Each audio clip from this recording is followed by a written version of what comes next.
किसी ऐसे शख्स के कहे में ना आ जाना जो बहुत कस्में खाने वाला है, जलील है। शरारत से इशारे करने वाला, लगाई बुझाई करने वाला, माल देने में बड़ा बखील, हद से बढ़ा हुआ बदकार, सख्त खू और इसके अलावा बदजात है। इस सबब से कि माल और बेटे रखता है, जब उसको हमारी आयतें पढ़कर सुनाई जाती हैं तो कहता है कि ये अगले लोगों के अफसाने हैं, हम अनकरीब इसकी ऊंची नाक पर दाग लगाएंगे। हमने इन लोगों की उसी तरह आजमाइश की है जिस तरह बाग वालों की आजमाइश की थी,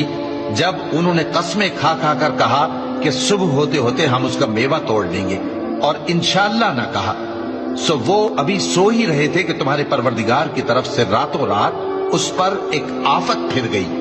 तो वो ऐसा हो गया जैसे कटी हुई खेती। फिर जब सुबह हुई